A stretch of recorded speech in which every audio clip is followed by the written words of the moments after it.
当チャンネルの玩具レビュー生配信の時間がやってまいりました。イエイ。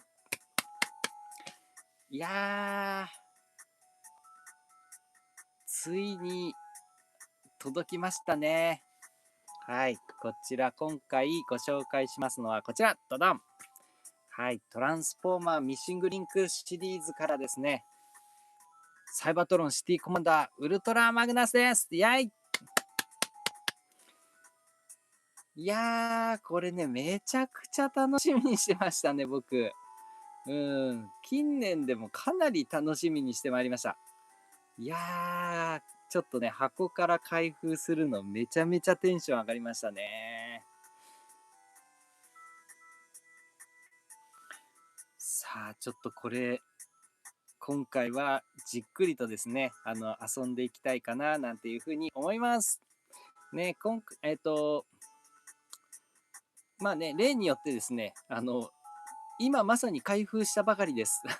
なので、一回も変形とか合体とかしてないので、もうまさにリアルな、はい、感動を皆様とね、分かち合えたらいいなと思います。さあ、ちょっとね、今、生配信の準備をしてしまいますので、少々お待ちください。いやー、皆様いかがお過ごしでしたでしょうか。もうね、今週で子供たちのね、春休みが終了いたしましてですね、月曜日から再び学校に行くっていう形になってるんですけれども、なのでね、もうそろそろ僕は少し時間に余裕ができるようにようやくなるなという感じですけれども、まあね、でもこっから先また試験だのなんだのでね、付き合わなきゃいけないから結構大変なんですよね。などとちょっとね、憂鬱な気分になりつつもこれからね、ちょっとね、1週間の週末のね、最後の夜に、おじさんの一服のね、癒しタイムということでですね、玩具でも遊びながらちょっとゆっくりしたいな、なんていうふうに思います。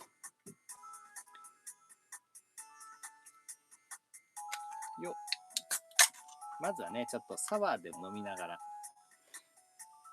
もうね、今日ね、ちょっとね、あまりにも忙しくて何にも買い物に行けなかったもんですから、ちょっと嫁さんの持ってるこのほろ酔いレモンティーサワーをちょっとパクってきましていつもと全然違うテイストのお酒でちょっと失礼したいなと思います。うん、うん。まあ、そこまで悪くないですね。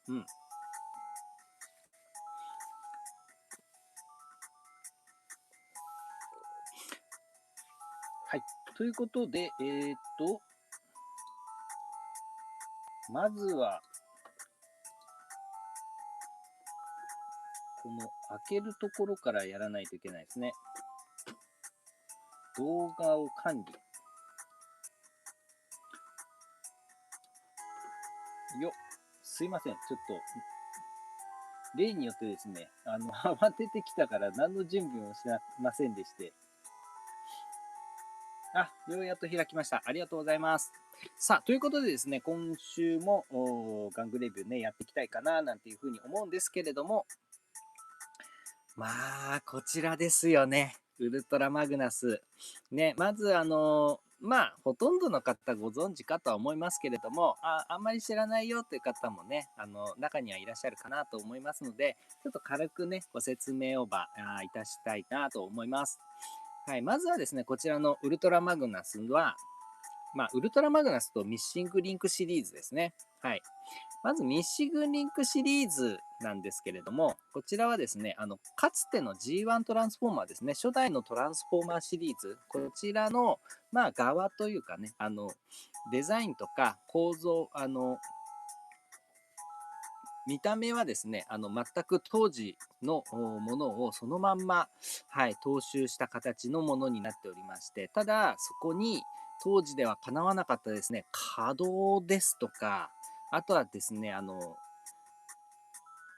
機能ですね、ギミック、機構なんかもちょっとですね、アレンジして、ちょっと豪華版にね、したアップグレードしたシリーズということになっております。だから当時持っていた玩具が現代の技術によってアップグレードした形っていうものがミッシングリンクシリーズということになりますね。さあ、そしてですね、こちらの当該、ご紹介いたしますウルトラマグナス。こちらに関しましてはですね、はい、G1 のトランスフォーマー、一番最初の初期のシリーズのトランスフォーマー、から登場しておりますトランスフォーマーでして、初出はですね、トランスフォーマースクランブルシティ発動編っていうですね、ちょっとしたイントロダクション的なね、短いシリーズで、2010ですとか、トランスフォーマーザ・ムービーにつながるようなですね、お話があったんですけれども、そこで出てきたのが初出です。で、この名目ではシティコマンダーなんていう風に言ってまして、で、そのトランスフォーマースクランブルシティ発動編では、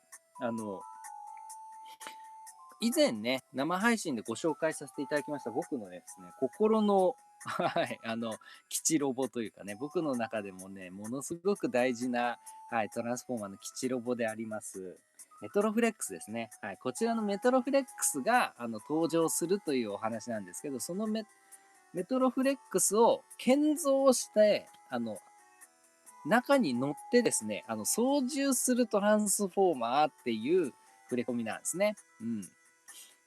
で、トランスフォーマーの役割的には、副艦ポジですね。副艦ポジのトランスフォーマーになっております。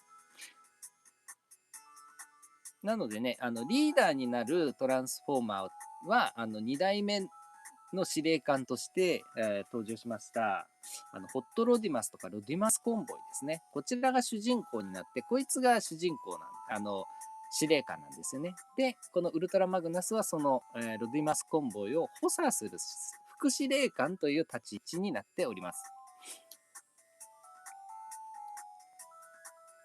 いやで、トランスフォーマー自体がですね、そもそも日本のダイアクロンシリーズですね。ダイアクロンのシリーズの中にカーロボットっていう、ダイアクロンカーロボットシリーズっていうシリーズがありまして、で、そのカーロボットシリーズがアメリカで輸出されて、アメリカで販売される際に、名義がトランスフォーマーっていう名前に変わったっていうのが、大方の流れでして、で、その際にですね、そもそもこのウルトラマグナスっていうのを元になったものがですね、ダイアクロンのパワードコンボイっていうですね、バトルコンボイっていうのが、コンボイ総司令官のダイアクロンカーロボットシリーズの時の名前なんですね。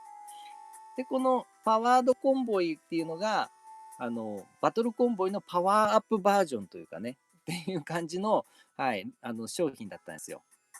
で、このパワードコンボイ、ちょっと色は違うんですけれどもね。うん。で、これがトランスフォーマーに、名義で出された時は、ウルトラマグナスという名前に変わったっていうことなんですけど、その名残でですね、この白いキャブトレーラーが、ダイアクロンの名残でですね、ちゃんとこのコンボイ型のトランスフォーマーに変形するんですよね。で、さらにこれをアーマーアップしてウルトラマグナスになるっていう当時そのまんまの機能を持ってるんですが、トランスフォーマーの設定ではですね、これはないんですよね。キャブ単体で変形するっていうのはなくて、これ自体がただ変形するだけ、トランスフォームするだけっていう設定なんですね。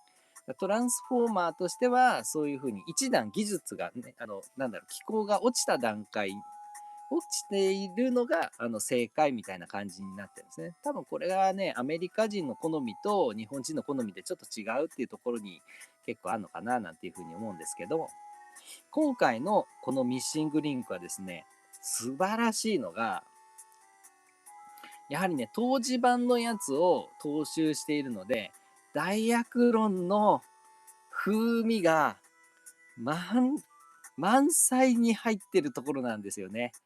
もうね、僕これ見て痺れちゃった。もうちょっと今回、今までに増してですね、饒舌になると思います。もうね、たまらんよ。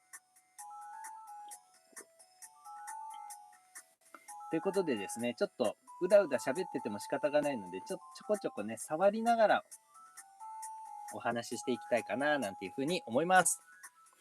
いやー、嬉しいですね、これ。まずはですね、いつものように、こちらのパッケージの方からね、ちょっといじくってみたいな、なんていうふうに思うんですけれども、ね、これ、当時のね、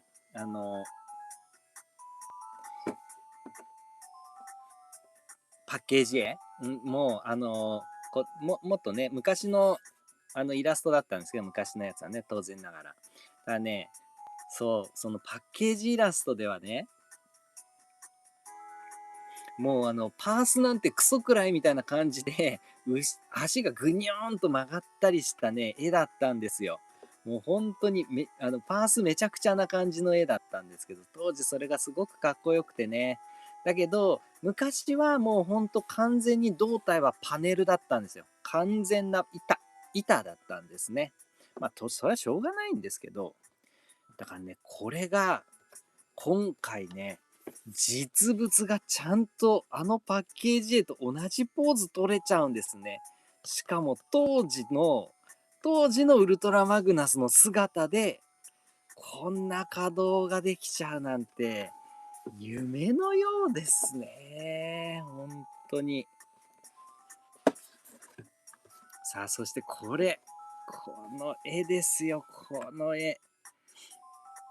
このイラストがね、ほんと僕大好きでね、もう何千回何万回と見たか。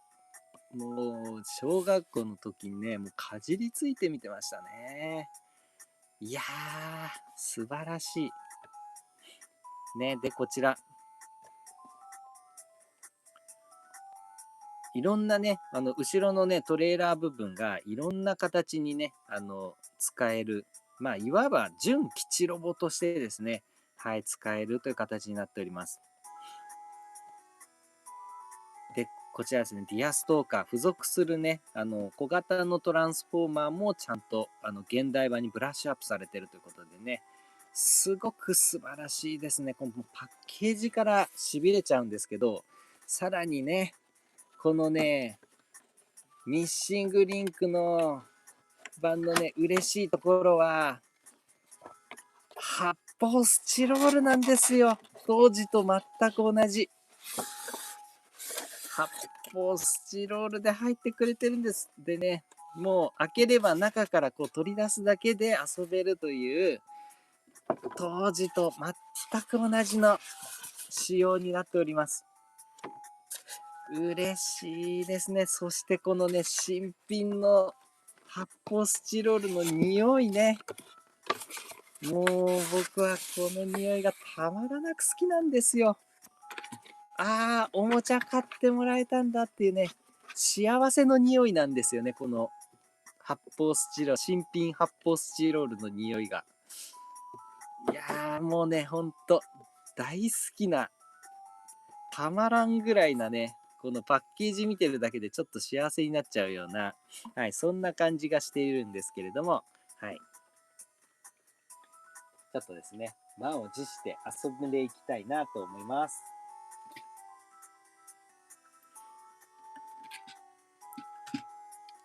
はい、こちらですね。ドドーン。おー。嬉しい。こちらがウルトラマグナスでございます。いや、もうほんと当時まんまですね。はい。もう本当にね、こちら、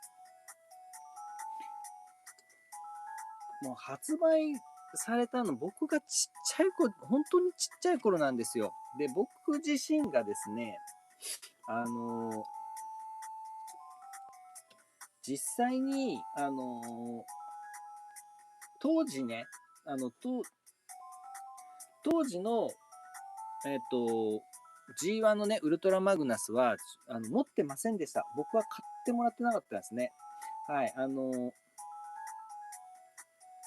トランスフォーマー自身をもう買い始めたのがですね、結構メトロフレックス買ってもらって、スペリオン買ってもらってみたいな感じで、遊び始めたのがトランスフォーマーの初出でし、最初でして、なのでね、その時にはね、実は僕、ウルトラマグナス買ってもらえてなかったんですよ。ね、そんないっぱいいろいろ買ってもらえないものですから。だけどね、うちのいとこのお兄ちゃんがですね、このウルトラマグナス持ってましてですね、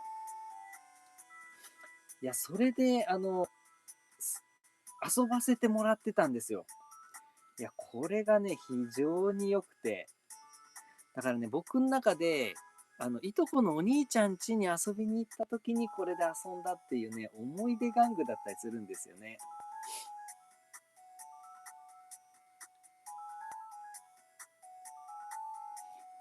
で、こちら自身はですね、まあ、そういう感じなんで、販売、かつてのね、G1 の、スクランブルシティの時に発売されたウルトラマグナスは1986年です。1986年に販売されたものですね。なので、14、だから40年前 ?40 年前です。こちらが発売されたのが。僕が小学校上がったか上がってないかぐらいの時に発売されたものなんですね。はあ。で、その頃にね、いとこのお兄ちゃんにこう遊ばせてもらってね、本当に思い出深いんですよね。その時ののね、感動の姿そのままが今ここの目の前に新品としてある。いやー、感慨深い。泣いちゃいそう。いやー、嬉しいなー。でね、もうすごいね、素晴らしいんですよ、この質感が。もうね、とにかく当時とまんま。で、これね、これ、ただの、トランスフォーマーの、昔のトランスフォーマーじゃんって思うかと思うんですが、これちゃんとですね、昔さながら以上にですね、ダイキャストが使われてるんですよ。ね、プラスチックとダイキャストの混合でして、でしかもね、各所にメッキパーツがふんだんに使われておりまして、さらにこのタイヤがね、ゴム製のタイヤです。ね、ちゃんとゴムもね、モールドがぎっしり、はい、つけられてるね、非常にリアルなタイヤを使っておりましてね。いや、これほんと成功にできてますね。素晴らしい。さあ、そしてですね、当時では、あの、シールとかでね、ペタペタ貼っていたようなところがですね、なんと今回は、ちゃんとモールド切ってね、塗装されてるんですよ。シールだったところが。いやー、これすごい。もう、たまんないな。笑っちゃうね。とんでもない質感です。素晴らしいね。で、こちらのね、ウルトラマグナスよりも前に先んじてですね、発売されましたミキシングリンクの、コンボイですね。コンボイも、先にね、発売されてるんですけど、そちらのコンボイと、ほぼほぼ同型です。全く、空張りと言っても差し支えないぐらい。ただし、こちらのウルトラマグナスの白いコンボイに関しましてはですね、足の構造がですね、合体機構を含んでるものになっておりますので、この足のパーツはコンボイとはちょっと違うみたいですね。うん。逆に言うと、そう、そのコンボイをこのトレーラー部分と合体させるのは、いささか、差し支えがあるような形になっております。まあ、ただね、この足に接続するパーツそのものに関しては、割と補助的なものらしいので、まあ、そのね、足の接続を無視しちゃえば、ミッシングリンクコンボイももしかしたらコンバートできるかもしれないですね。僕ちょっとね、ミッシングリンクコンボイ持ってないものですから、ちょっとね、そちら試せてないんですけれども。いやー、すごい。もうこの時点で僕もうほんとね、嬉しくて嬉しくてたまらない。そしてこちらですね。後ろのカーキャリーですね。このカーキャリー。いいですね。これちゃんとね、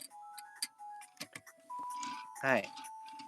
もうこれ、デカブツがね、後ろに、接続しても、何の差し支えもなく、スムーズに転がってくれます。素晴らしいですね。で、このカーキャリ部分ね、こうやって外しても、きちんとね、ここのね、アウトリガーのところで、こう設置するような形でですね、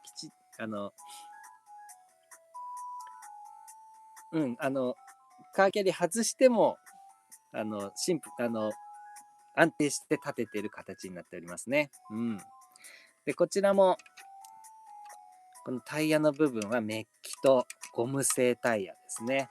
非常に上質なコロで、回ってくれます。しかもね、ここのつま先側にもちゃんとコロがついておりまして、だからね、非常に安定しております。これ当時なかったんじゃないかな、この頃は。どうだっただろう。おぼろげない、記憶ではなかったような気がしますね。でね、これ裏面。おー、すごい。昔はここ板だけだったんですけどね、こう、いろんな機構がここに詰まっております。素晴らしいですね。で、これ当時のまんまですね。腰パーが、はい、接続パーツになってるんですね。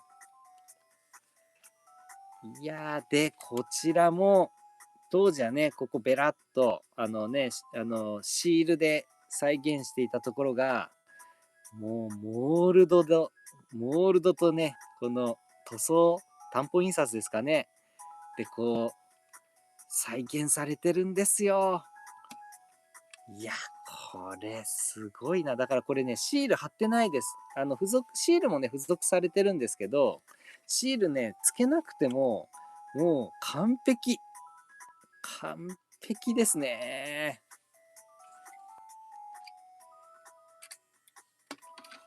もうこのビークル状態でもうね、言うことないな。ほんと言うことない。そして、こちらのね、店面の部分には、はい、このトランスフォーマーのね、はい、サイボトロンシールがついております。昔ながらのね、このね、昔のトランスフォーマーの代名詞だったんですよ、このシール。ね、これ黒いシルエットでしょ。これをね、こうやってね、温めるんですよ、こうやって指で。こうやってね、指での熱で温めるとですね、こうやって、すぐ消えちゃうな。こうやってね、はい。熱でサイバトロンマークが浮き出るんですね、こうやって。これがトランスフォーマーだったんですよ。いつの間にかなくなっちゃいましたけどね、このシール。でもこれがついてくれるっていうのは嬉しいですね。いやーもうこの時点でかなりテンションが上がっております。そしてですね、今回は、これがね、当時版と全く同じ形なんですけど、このね、ミサイルランチャー。このミサイルランチャーね、ここにも取り付けることができます。はい。で、トランスフォーマー的にはこっちが正解のようですね。うん。どちらでも対応できます。いや、これも嬉しいですね。いやー、これ、ちょっともう、なんだろう、ずっと眺めてたいね、これ。昔の思い出が本当に蘇る感じ。いや、美しいね。さあ、そしてですね、こちらには付属しております、リアストーカーと、はい、アーマーパーツの組み合わせましたマシンがですね、付属しております。で、さらにですね、こちらにございますのが、はい、当時のダイアクロン隊員ですね、のようなやつが、はい、付属しております。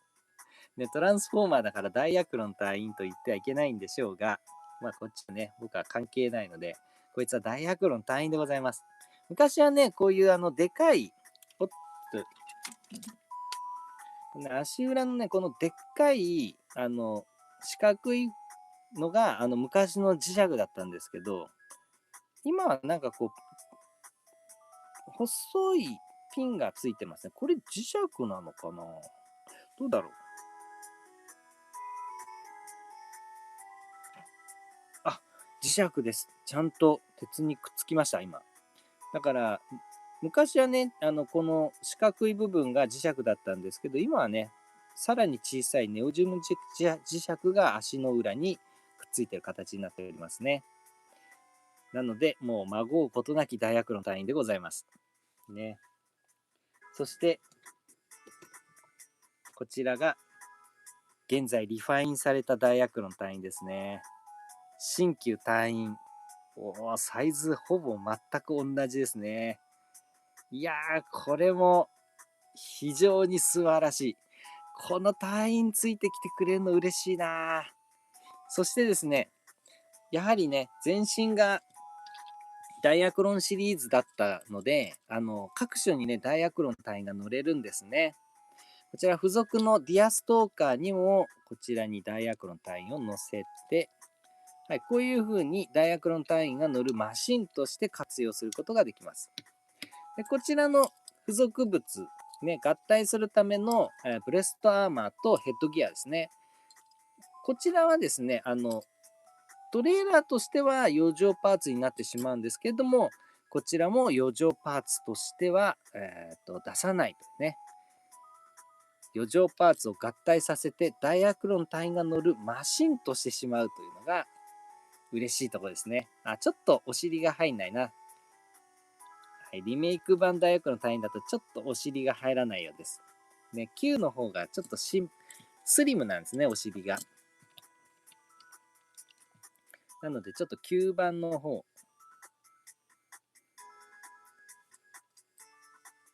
こちらのダイアクロン隊員を乗せましょう。はい、こんな感じで、ダイアクロン隊員のマシンとして、はい、活用することができるんですね。そんで、まあ、ダイアクロンではこれはものすごく意味あるマシンだったんですけど、トランスフォーマーでは全く無意味な、はい、パーツ、寄せ集めパーツっていう感じでしたので、ダイアクロン隊員もいませんしね、トランスフォーマーは。なので、これは単純に付属物みたいな感じの扱いだったんですけど、ダイアクロンの時はこれね、マシンなんで、ダイアクロンの時はここにね、ちゃんとこのコロがついてたんですよ。でも、ウルトラマグナストランスフォーマー名義になった時は、このコロは、オミットされてなくなっちゃったんですね。軽んじられてたんで、このパーツは。だけどね、今回このダイアクロン隊員がついてきたから、このコロも復活してですね、こいつがちゃんとマシンとして成立してるんですよ。これ嬉しいですね。めちゃくちゃ嬉しい。なのでね、このマシンとしてですね、はい。非常にこの機能を果たすことができるようになりました。ね。これによってこのウルトラマグナスのね、このね、耳のキャノン砲も意味をなすわけです。ね。で、ちゃんとね、これもね、ちょっとしたジェット機というかね、としてかっこいい形をしております。でね、こうするとね、ディアストーカーの方が無人になってしまうので、ディアストーカーの方は、はい、新ダイアクロン隊に任せましょう。はい、こんな感じで乗ることができます。おー、かっこいいですね。はい、こんな感じの。で、これはね、ディアストーカーの方は、非常にね、こう、シンプルな形をしております。ね。で、これも、まあ、いわゆるね、昔の大型トランスフォーマーにはよくこういうね、付属のトランスフォーマーがついてきたので、まあ、あの、パターンのトランスフォーマーですが、これもね、今回リファインにするにあたり、非常にこのね、機能がね、ものすごくね、追加されてるんですよね。ね、昔のトランスフォーマーとかね、やっぱりこれ1体だけでも遊びを完結させようっていうね、素晴らしいこのね、考えがあったので、別に他のトランスフォーマーとかいっぱい持ってなくても、これ1個だけで十分遊べるようになってるんですよ。ね、こいつもこうやって、マシンをね、ここにこう、搭載することができますし、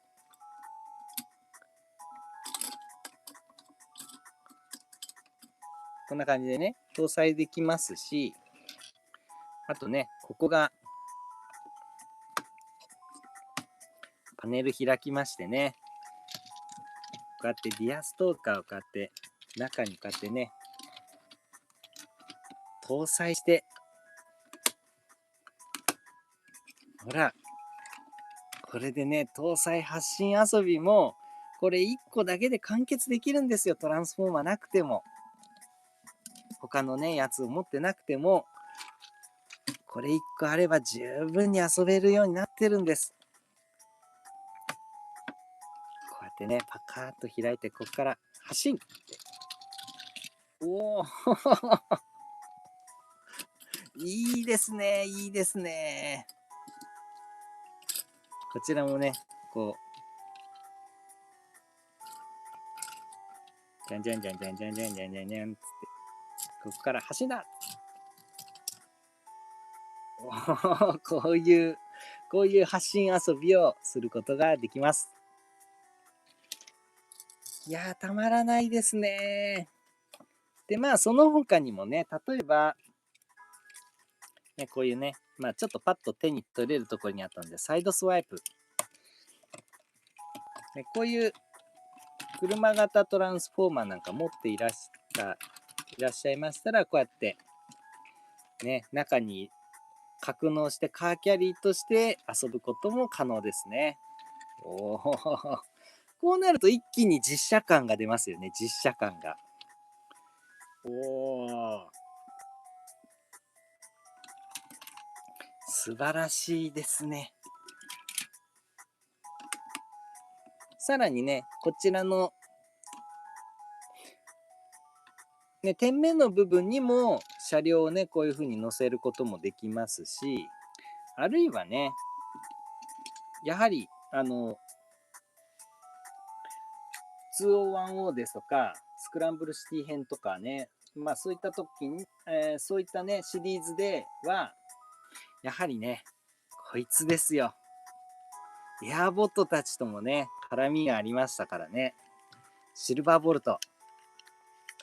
ね、パッケージでもね、こういう案内されてたんですけど、よいしょ。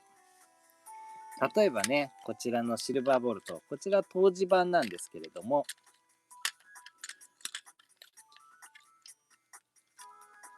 このね、シルバーボルトもね、よいしょ。もう当時からね、大好きなトランスフォーマーなんですよね。本当に。もう、思い出が尽きない。はい、こんな感じでね、コンコルド型のトランスフォーマーになります。エアーたちのリーダーですね。でこいつを、こういうところにこうやってね、設置して、こんな感じでね、遊んだり、あるいは、これをね、よ、こんな感じでね、角度つけて、こんな感じでね、離陸台として活用したりすることができるんですね。もう本当に、なんて素晴らしいんだ。ちゃんとね、ここ車輪が止まってくれるんで、こうやって斜めにしてもずり落ちたりしないんですよ。うわー、これかっこいいね。この絵面。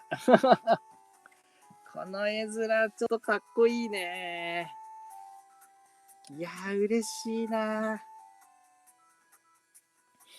他のエアボットたちともね、絡めて遊んだりするのも楽しいかなと思います。いやー、これだけ、もうね、この時点でちょっと泣きそう。泣きそう。こんな感じですよ。はあ、素晴らしすぎる。やっぱね、昔はこういうさ、ロマンある基地遊びっていうのがね、できましたよね。そんでね、ここがペカッと、あの、開けることができるんですね。そう、こちらね、トランスフォーマーってそもそもダイアクロンなんで、ダイアクロンが乗れるんですよ。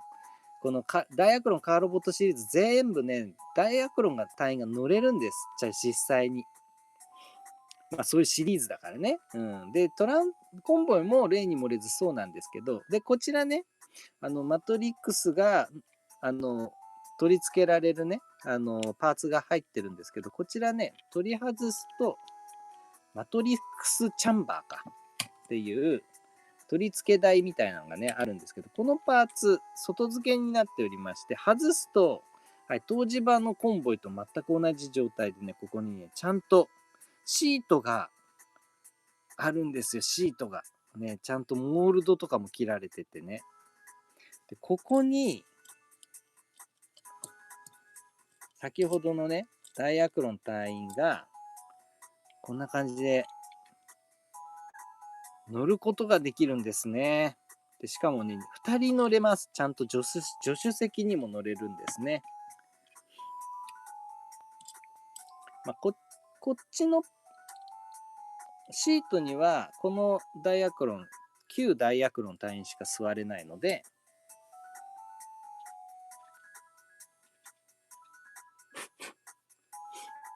はい、ちょっとほこりが。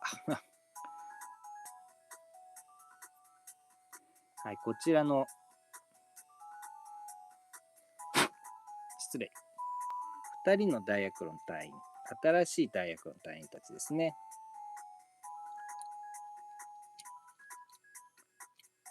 はい、この子たちをちょっと仲良く乗せてみたいと思います。ね、こういう風な感じで乗せて、するとほら、フロントガラスからこうやってね、見えにくいか。見えるんですよ。大学の隊員がちゃんと座ってる様が。見えにくいか。こういうのもやっぱりね、基地遊びする上では、ほんと非常に素晴らしい要素なんですよね。これちゃんと座ってるんですよ。あー、素晴らしい物語がある。いいねー。あー、こりゃいいや。もうこの時点でもう相当僕はテンション上がってます。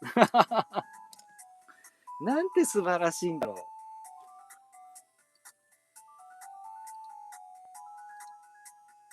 う。いやね、ここら辺が、まあ、とりあえず、マシンモードでの、はい、遊びという感じですね。で、この他にもね、基地的な遊び方他にありますんで、またおいおいちょっとやっていきたいと思います。あ、いっぱいコメントいただいてましたね。失礼いたしました。チアさん、こんばんは。兄ちゃんのお下がりで人生初のトランスフォーマーウルマグ中の人でした。ちょっとうるっと来てます。あ、チアさんよくお越しくださいました。ありがとうございます。あ、なるほど。中の人だったんですね。あれですね。白ウルマグですね。はい。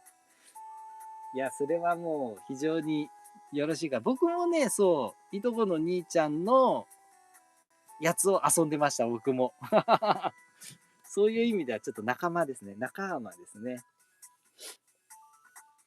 いや、やっぱりね、昔のやつね、もう昔のね、子供の時に遊んでいたやつを触ると、ちょっとね、感慨深いものがありますよね。もうほんと泣きそう。サナさん、こんばんは。久しぶりに暇ができたので、積みプラ消化しながらのんびり見させていただいてます。あ、サナさん、よくお越しくださいました。ありがとうございます。おー、サナさんもね、お忙しそうですからね。いやいやいや、もうほんと、ゆっくりしていただいてですね、もうだらだら喋っておりますので、はい。いや、ぜひぜひ、コメントなんかでも参加してみてください。あ、そして、サナさんから、えー、スパチャを頂戴いたしました。サナさん、ありがとうございます。乾杯。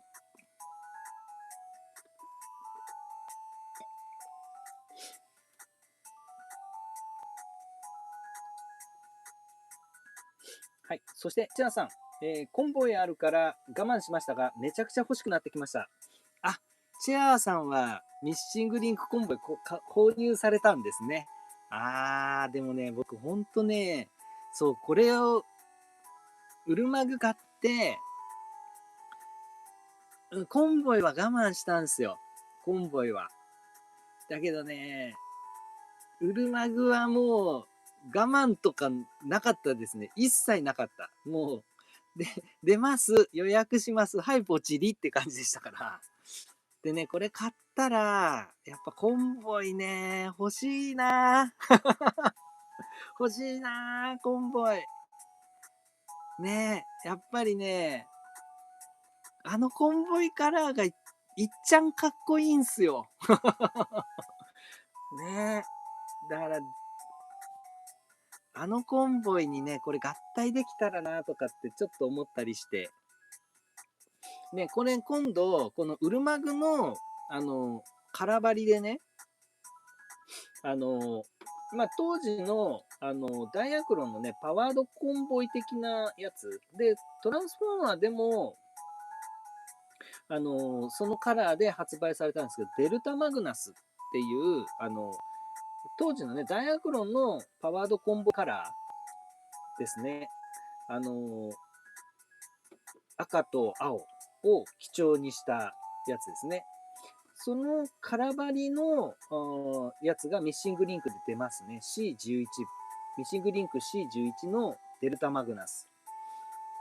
これも出るんですけど、こちらに付属するコンボイは、ブルーなんですよね。だからね、このアーマーはダイアクロン的な感じでね、めっちゃかっこいいんですよ、カラーがね。でも僕としては、コンボイは、普通の赤のコンボイなんですよね。だから、なんだろう、全部欲しくなる。よくない、よくない沼にはまっておりますね。全部欲しくなっちゃう。いやー、いいなー。ちょっと欲しくなりますね。山中ゆきさん、主さん皆さんこんばんは、お疲れ様です。今日はイオンでブロックロス、ブロックロスウィングガンダムゼロなどを買いました。山中ゆきさんよくお越しくださいました。ありがとうございます。あれですね。フックトイ的な感じで、並んでるやつですね。あれ、全く僕、触ってないっていうか、一個も買ってないんですけど、あれもね、なかなかいいんですかね。なんかどういう感じの強みがあるシリーズなのか、いまいち掴みきれてないところがあって、触手が伸びてないんですけれども、なんかね、他のやつに比べて、すごく素晴らしいポイントなんかがあったら、なんかね、ツイッターかなんかでご紹介していただければね、いいかななんていうふうに思うんですけどね。そして山中幸雄さんからスパチャを頂戴いたしました。山中幸雄さん、いつもありがとうございます。乾杯。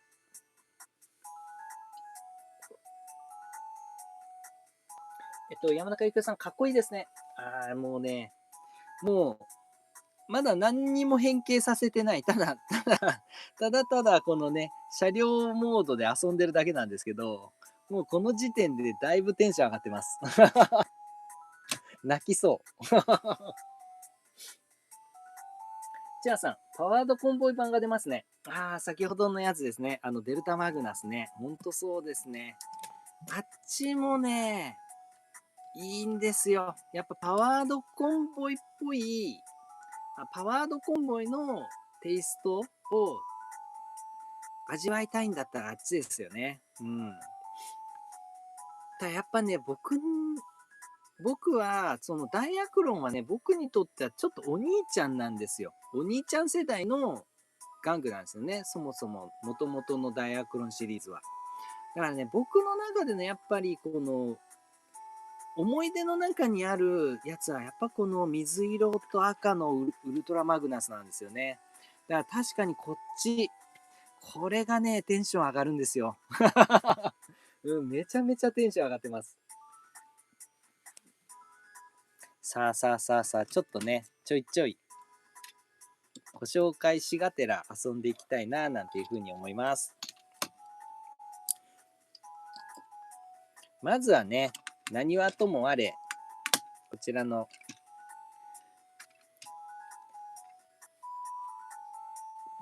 白いコンボイ総司令官をちょっとご紹介していきたいなと思います。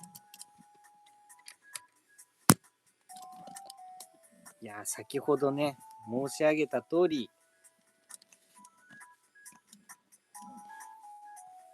非常にいい出来です。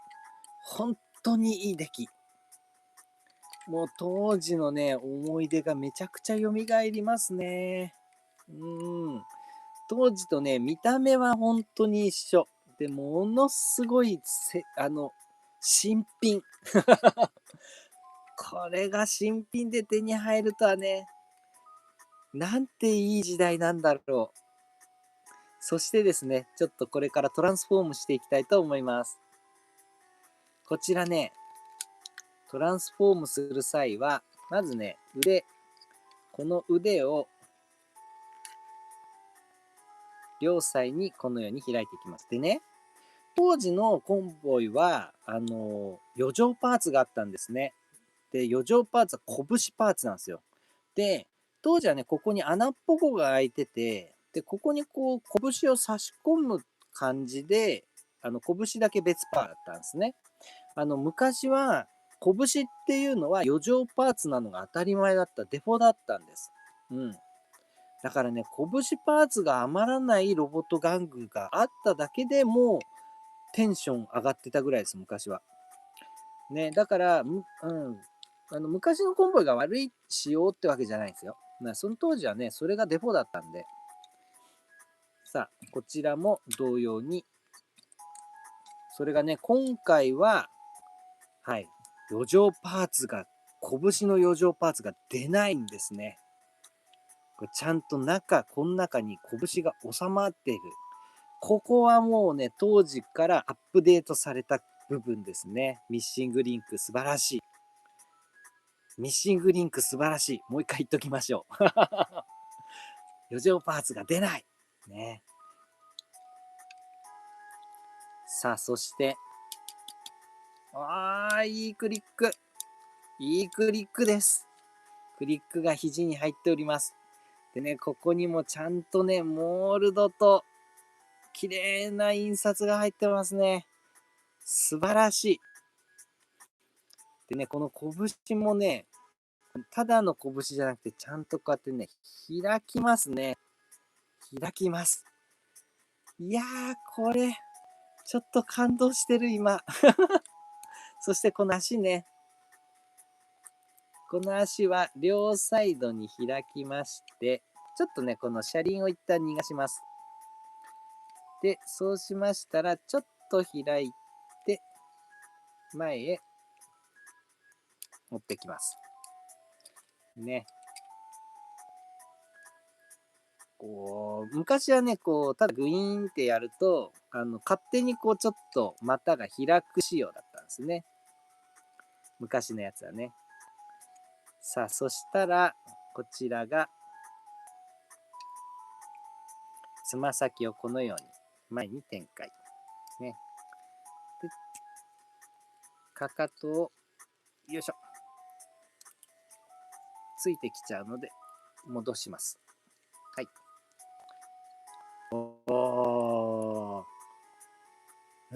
当時のコンボイの足だ。ももがほっせんすよね。これがいいんですよ。これがいいの。いや、素晴らしいな。でもね、格段に昔よりもスタイリッシュです。ちょっと開きがあるだけでも、もうね、本当に100点。さあ、そして最後に背中にある、あ、ダイアクロンが邪魔です。ダイアクロン、ちょっと出てくれ。はい、背中にある頭部をどんでん返しでひっくり返します。よいしょ。さあ、これで完成。ウルトラマグナスイエイ。おー、ウルトラマグナスの中の人です。これかー。僕ね、ミッシングリンクコンボイ持ってないんで、初めてミッシングリンク版のコンボイ型の玩具を触るんですけど、もうね、今まさにめちゃくちゃ感動してる。こんな素晴らしいのはあ、わあ、これ何これ。脇が二重に開くよ。これすごい。いや、これね、本当に当時のコンボイのまんまなんですけど、あの、動き方が尋常じゃないよ、これ。まず、脇が開く。もうこの時点で何これって思ってます。ああ、いい。ああ、いい。そしてさらにここからもう一段開くの。こうやって。万歳できちゃう。二段階ですよ、この脇の開きが。あー、これすっご。この脇すごいね。脇が開く。そしてね、腕。これね、腕、まあ、これはね、当時のコンボイから同様なんですけど、曲がって回せます。でね、この拳よ。拳こうやってロールできて、さらにね、合体の恩恵でちょっと内に入れることできますよ。で、手開くことできます。うわー。こんな感じの表情がつきますよ。おー。でね、何がすごいってやっぱ足よね。足。コンボイ、昔のコンボイこれで固定です。これで固定。これ以上どうすることもできない感じ。なんですが、まずね、開いちゃう。開いちゃうよね。そんでね、これロールがあります。うわ、すげえ。何これ。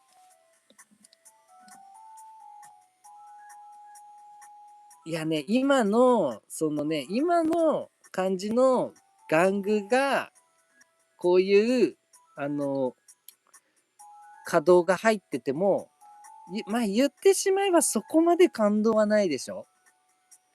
でもさ、当時と全く同じ姿をしていて、この稼働があるって、涙出そう。かっこよすぎる。これですよ。僕たちが待ち望んでいたのは。そして、なんと、足前に持っていけます。そして、膝が曲がる。そしてね、つま先も曲がりますね。だから、設置性を高めてですね、また開いても安定して立てます。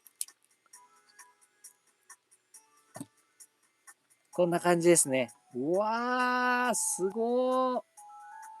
おー、すごっ。ちょっと、やばいね。そして、プラスターガンオーバー。持たせまして。こっちか。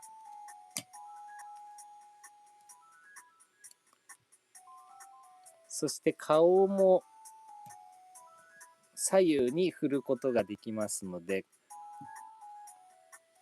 おー、こんなポーズまで取れるんだ。いや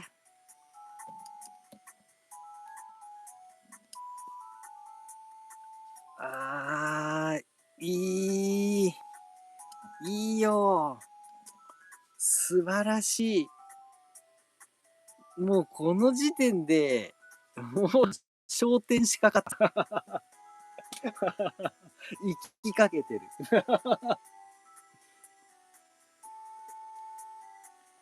なんて素晴らしい玩具なんだろう。ね、ここにもね、さらにここね、開いてね、隊員たちが乗れるわけですよ。よっこらしょと。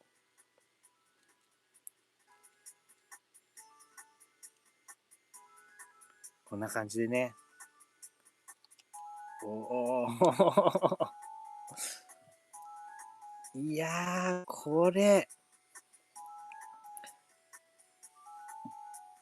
うん。ちょっと最近買ったトランスフォーマーの中で一番感動してるかも。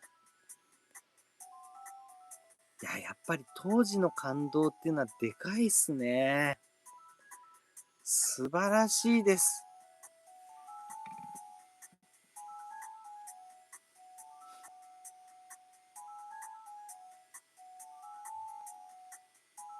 どちらさん、シールの箇所をモールド、印刷処理にしてるのマジでやばい。いや、もうほんとそうですね。これ、この足ね。こんなん普通にシールのところだったじゃないですか。もうこれシールでしか見たことないデザインみたいな感じですよね、これ。これがさ、普通にちゃんとこれ立体的にモールド切られてさ、印刷ですよ、これ。全部。これもモールド切ってあるんですよ。ただの平たい板じゃないですよ、ここ。ちゃんとこういうモールドが切られてるんですよ。いや、これね、ちょっと異次元よ。このこだわり方。いやー、質が高い。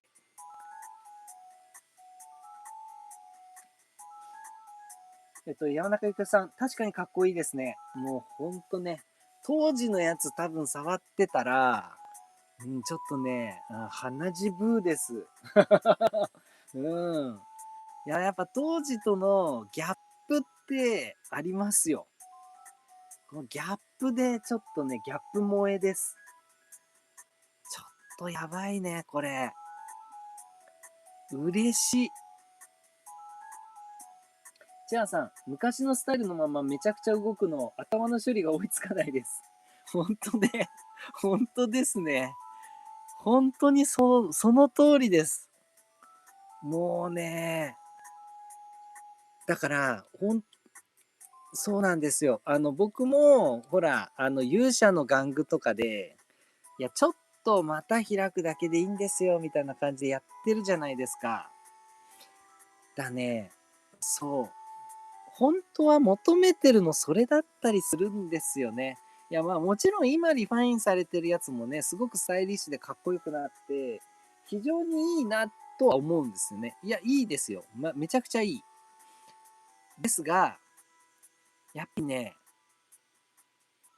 昔の勇者、昔のデラックス勇者に稼働を盛り込んだですね、しかもしっかりとした稼働を盛り込んだ、しっかりっていうのはいっぱい動くって意味じゃないですよ。ちゃんとこう保持力があるやつね。重量に負けない。で、クリック関節とかも結構カチカチなやつが入ってるやつ。ああいうのを、あの当時の勇者玩具の中に盛り込んでほしいんですよね。で、本当はそれが一番望んでるかもっていうね。そういうね、あれですね。贅沢な自分がいます。本当はそれを望んでるんだよな、というね。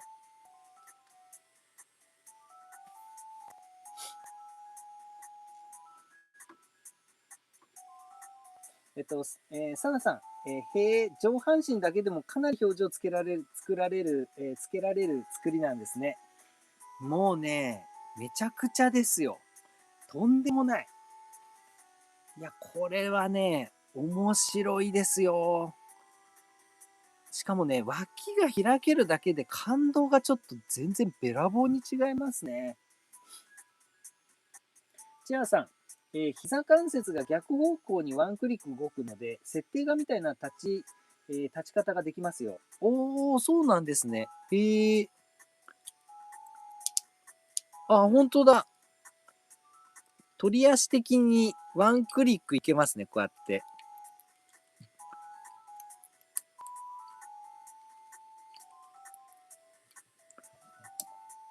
おー、すごい。あ、本当だ。ちょっと僕は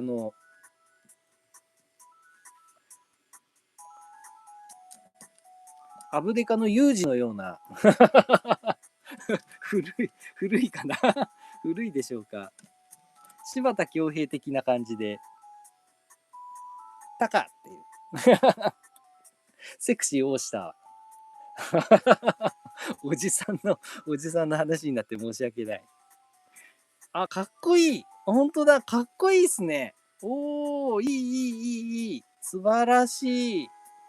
あ、めちゃんこかっこいいね。おー、すげえ。これこうすれば、ちょっと内に入れられますよね。おー、すっご。うわ、かっこよ。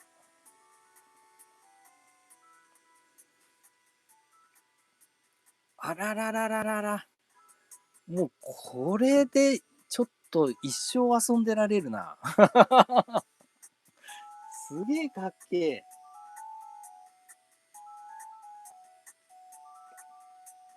こうしてもいられないですね。ちょっと下手したらずっとこれで遊んでしまう。ということでね、ウルマグさんでした。さあ。そしてですね、本題に入る前に、こちらですね。付属物。付属のね、ディアストーカーさん。こちらの方をちょっと遊んでいきたいなと思います。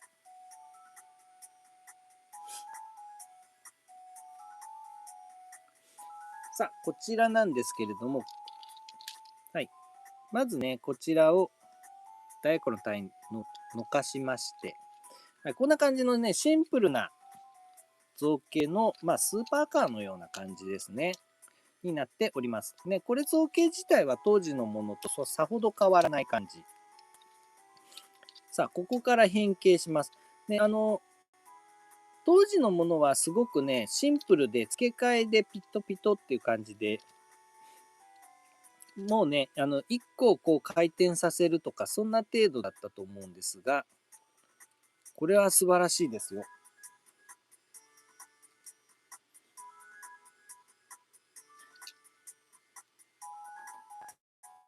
こちら、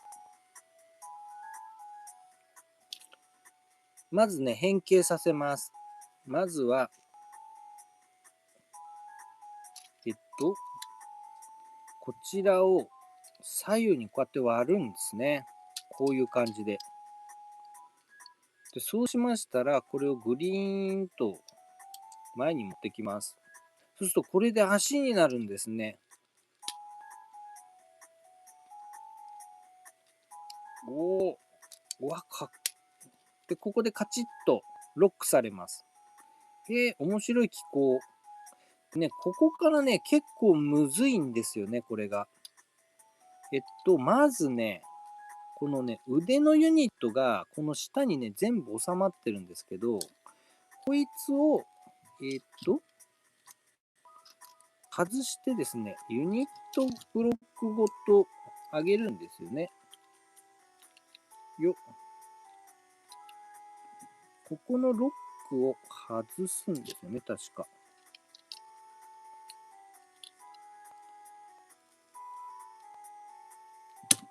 はい、外れました。で、このロック外して、ブロックごと上に上げます。で、そしたら、この腕ごと一旦こうぐるっと外側に逃がします。すごい機構だな、これ。そしたら、さらにここに肩ジョイントがあるので、ここをもう一回開くんですね、こうやって。もう一回開く。で、この状態で、ブロックを、はい、元に戻します。で、そしたら、ここの逃がした腕をさらにフレームをこうタイヤの後ろに回してきて、で、この腕フレームのとこに穴があるんで、この穴とここを差し込んで固定するんですね。カチンと。はい。ここもこんな感じですね。はい、ここまで来たら腕を下ろすと。で、頭を回転させて、さあ、これで完成。よっ。いや、ストーカーだおー、付属トランスフォーマーなのにすごい高低数。ね、ここを、辛い位置でこうね、一回取り外しとかなく変形させるんで、すごい複雑になりますね。こんな単色トランスフォーマーのくせに。いやー、これ、すごいな。でね、もうほんと、もうね、造形も昔の付属トランスフォーマーって面構えなんですよね。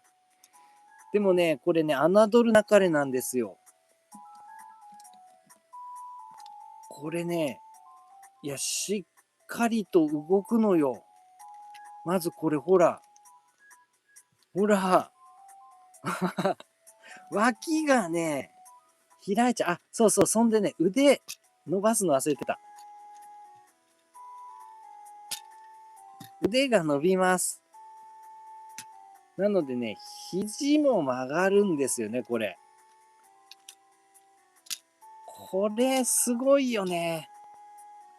脇開くってすごくないこの子が。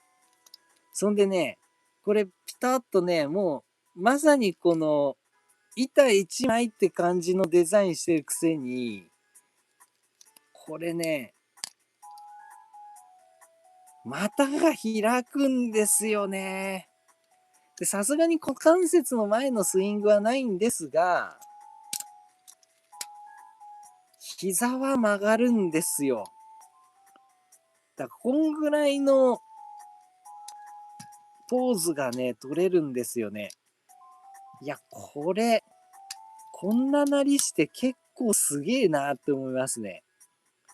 まあ、さすがにね、ちょっとね、開いちゃうと、かかとが一切ないんで、ここに。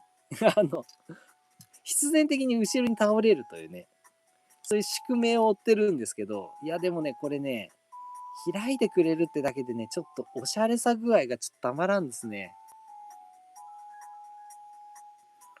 まあ、こうなると、ダイアクロン隊員的にはちょっと懲罰席になるんですが、まあ、乗れなくはないですね。乗れなくは。うん。いやー、これも素晴らしいな。脇開くの、ちょっととてつもなくすごい。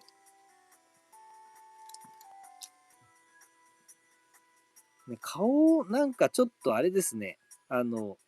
SSSS グリッドマンの、なんだっけ、あの、オプションマシンが3体合体するやつ。あ、名前出てこねえ。あいつっぽい顔してますね。おー。なかなかこのね、昔のおまけトランスフォーマーとしての良さを持ちつつ、あのおまけトランスフォーマーが取っていいポーズじゃねえっていうぐらい動いてくれますよ。これはちょっと素晴らしいですね。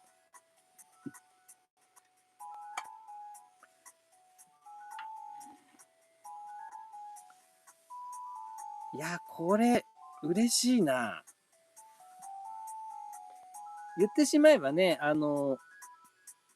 当時版のメトロフレックスにね、付属するシックスガンとか、ああいうやつらの系譜ですよね。例えば、こういうやつね、こういう昔のメトロフレックスについていたやつ、名前忘れちゃった。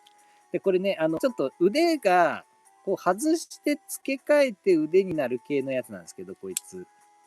まあ、ね、昔はこういう感じのシンプル系。もう、可動なんて一切ない感じ。うん。まあ、これでも、もう十分、ね、この単色で、これだけの変形なんですけど、それでもね、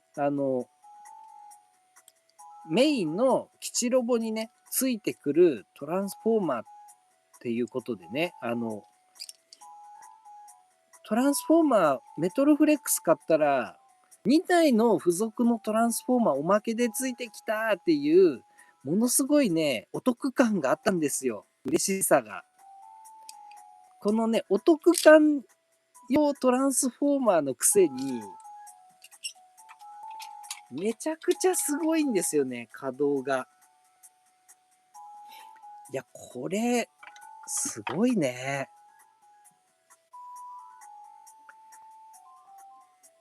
こういうことですよ。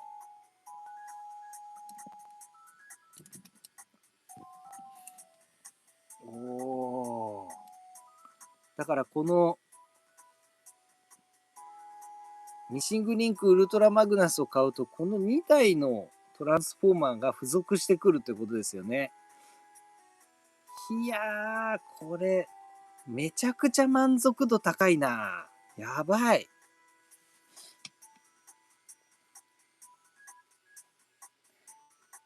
お得仮面ライダーセーバーさん。何回でも、こんばんは。俺方研究所さん。ウルトラマグナス超かっこいいですね。わかります。一生遊べますね。ありがとうございます。お得仮面ライダーセーバーさん。よくお越しくださいました。ありがとうございます。いや、もうめちゃくちゃすごいですね。うん、本当に。めっちゃ嬉しい。トランスフォーマー新商品発売して気になっていたのがあったら買いたいと今思いました。ありがとうございます。何回でも遊びたくなるのがおもちゃフィギュアの王道ですね。ありがとうございます。いやね、これね、本当にね、超おすすめ。当時版知ってる方でしたらなおのことおすすめですけど、別に知らない方だったとしても超おすすめですね。めっちゃくちゃ質がいいです。本当に。最近触ったロボ玩具の中で一番質がいいですね。うん。えっと、山中ゆきおさん、かっこいいですね。いや、もうほんと、めちゃめちゃいいです。もうね、何度でも言いたい。何度でも最高って言いたいですね。チアさん、パワードゼノン、そうそうそうそうだ。パワードゼノン。パワードゼノンです。パワードゼノン顔。めちゃんこパワードゼノン顔してない？チアさんありがとうございます。出てこないんだよね、こういう名詞がね。サーナさん、パワードゼノンっぽさがある。いや、もうほんとそうです。パワードゼノンが結構、昔のトランスフォーマー味のある顔をしてたとも言えるかもしれないですね。まあ、あの、結構そこら辺ちょっと狙ってたのかもしれないですけどね。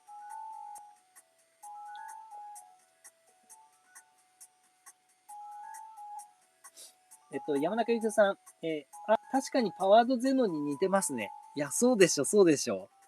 うん。だからなんかこう、ちょっとした既視感があったというかね。さあ、そこにね、この先ほどもご紹介したダイアクロン隊員のね、このね、アーマー兼ダイアクロン隊員の専用マシンがですね、ここにあるわけですね。これもコロ走行ができるというね。この3体が、メインの基地に付属してくるということですね。さあ、そしていよいよ登場するのがこちらのカーキャリー部分ですね。こちらでございます。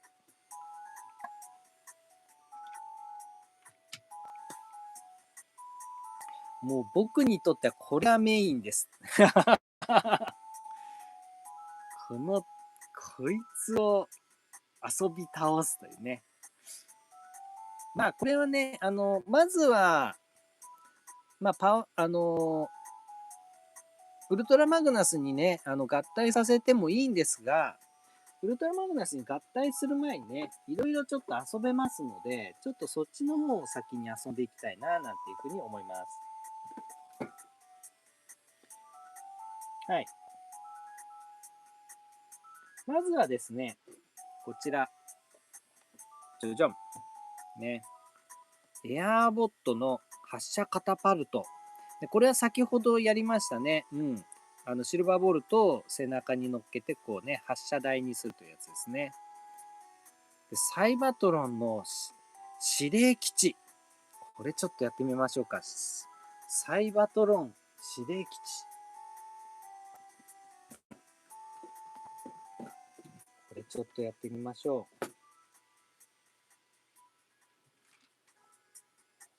う。はい、まずはですね、こちら、武器を取りましょう。はい、武器を取りましたら、こちらですね。上の部分を開きます。で、こちらをロックを外しまして、この板ごと下に持ってきます。で、ここでロックがありますので、こちらをロックします。おー、こんな感じになります。で、そうしましたら、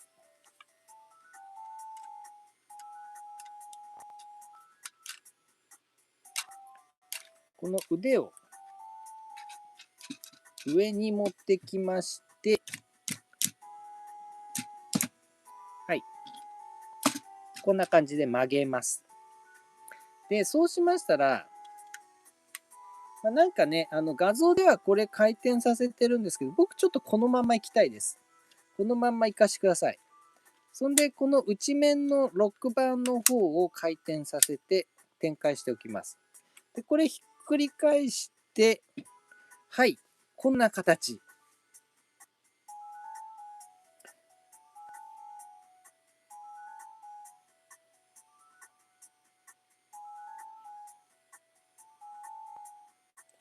なるほど、そうか。逆ですね。こうしてるんだ。でもちょっと僕、こうさせてください。秘密基地は。ひっくり返してこうです。で、これを基地としたい。こいつをこう基地としたいですね。そして、キャノン砲をこちらに取り付けます。そして、こんな感じですね。で、こいつはちょっと変形させるか。まあ、この状態でいきましょうか。さあ、これで完成。ちょっとアレンジしました。サイバートロン司令基地だイエーイおーなんでこういう形にしたかっつうと、ここのスペースが、格納っていうかね、ちゃんと屋根のあるスペースになるじゃないですか。で、このパネルを使いたかったんですよ、これ。これを使いたかったんですね。これを。なので、ちょっと足はこの位置にしたかったです。そしてね、ちょっと関係ないんですけど、ここにね、合体用フレームがあるんですよ。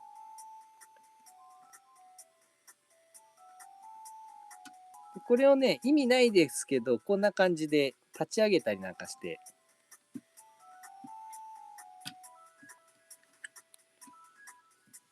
こんな感じにやると、なんかちょっと、ここにね、整備基地的な雰囲気も出てきて、屋上は屋上でね、なんか整備基地っぽくていいじゃないですか。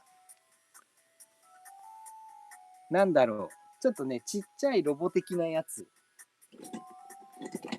ちょっと近くにいたので、トランスフォーマーの系譜といえば系譜なのでね、ダグファイヤーなど、こういう風にね、ちっちゃいトランスフォーマーの整備基地みたいな感じで、こうやって寝かして、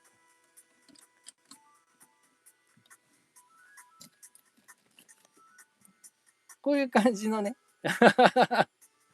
こういうのも良くないですか？おー、いいね、いいね。そうか。エアボット。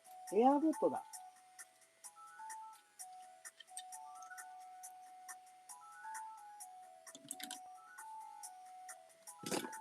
こんな時にいてよかった、エアボット。これ当時のエアボットです。こいつを、こういうね、ちっちゃい小型のトランスフォームを置いて寝かして、ここをね、整備基地にしたり、という遊び方もできつつ、さらにね、こういう先ほどのディアストーカーですね。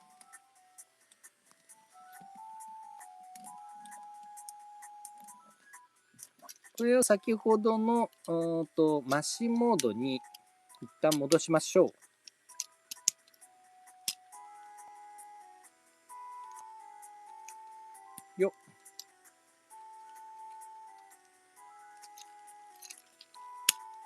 よいしょ。意外とむずいですよね、これ。意外と元に戻すの結構むずい。よこうか。こうして、こうですね。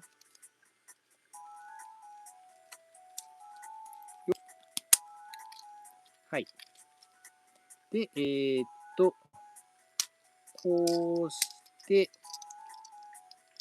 で、こうですね。はい、できました。で、こいつがこういうところにこう入って、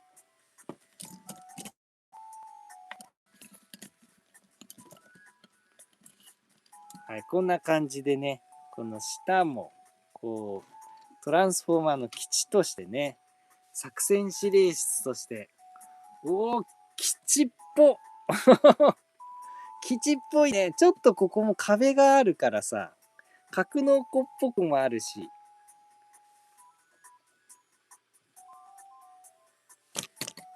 おー。いいっすね。トランスフォーマー前線基地や。これは素晴らしい。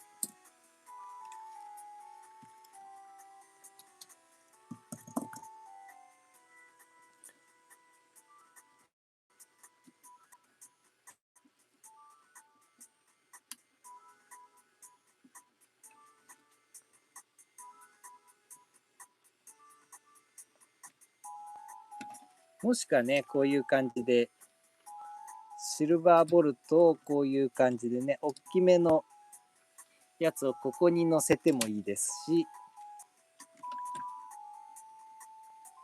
こんな感じか？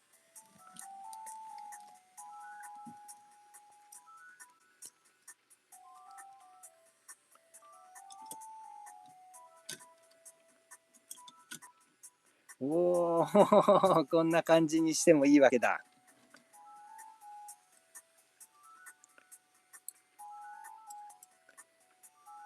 で、ダイアクロン隊員たちがこういうところにね、いたりして。ほわー、これです。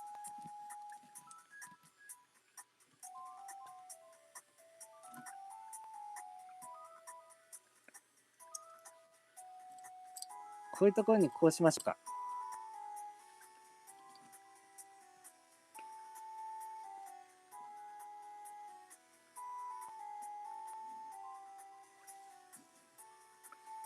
おー、いいですね。作戦指令室。おー、おー、基地じゃん。基地だ。ダイアクロン隊員もいます。この中にも2人いるんですよね。2人。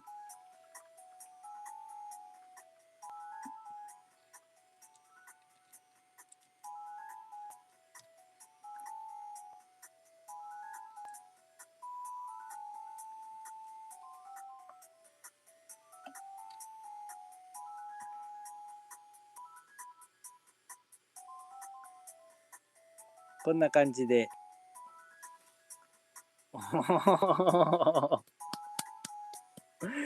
嬉しい。遊べるね。めちゃんこ遊べる。なんだろう。楽しいね。ちょっとウルトラマグナス楽しすぎるな。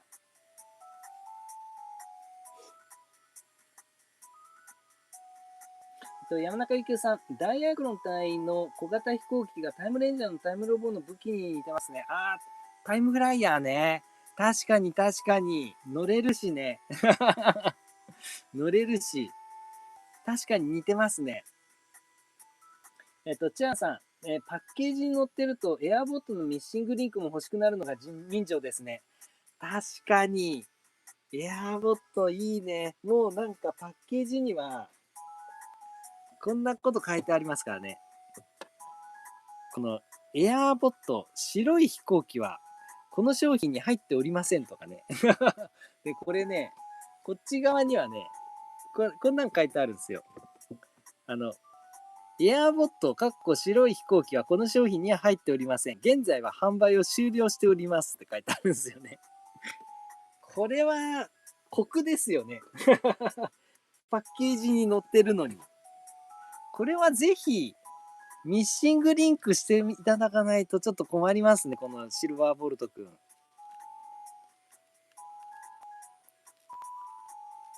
これ、まだ生きてますね。ほら、サイバトロマーク生きてるわ。素晴らしい。前回ね、以前、こちらのね、生配信でも、スペリオンね、紹介させていただいたんですけど、あの、意外や意外、まあまあ動くんですよね、スペリオン自体が。だから、結構ミッシングリンクの中心はこの小型のやつらになると思いますよね。小型のやつら足は確実に動かないじゃないですか。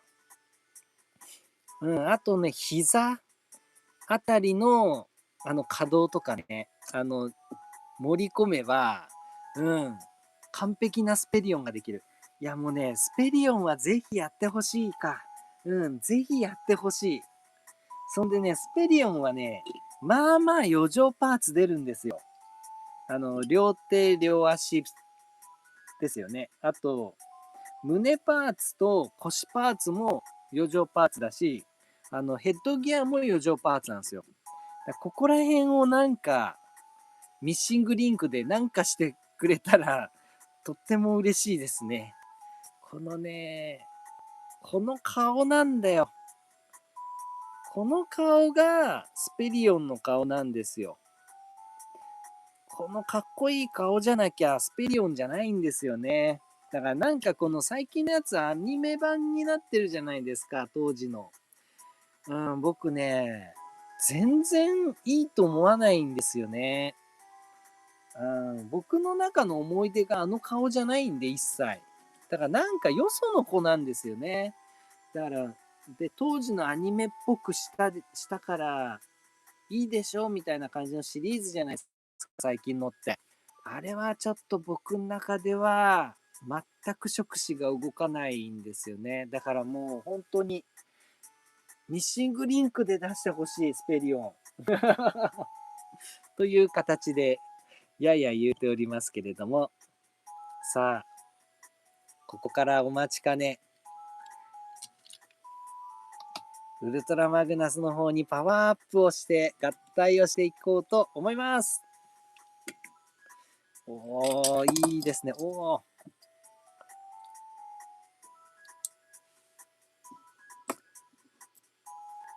まずはですね、こちらを元のカーキャリアの方に戻したいと思います。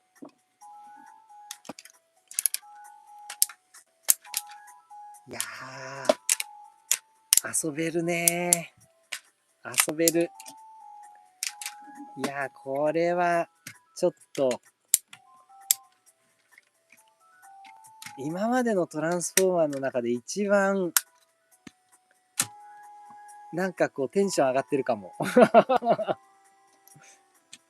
いや、今まで、他のトランスフォーマーが良くないとか、そういう話じゃないですよ。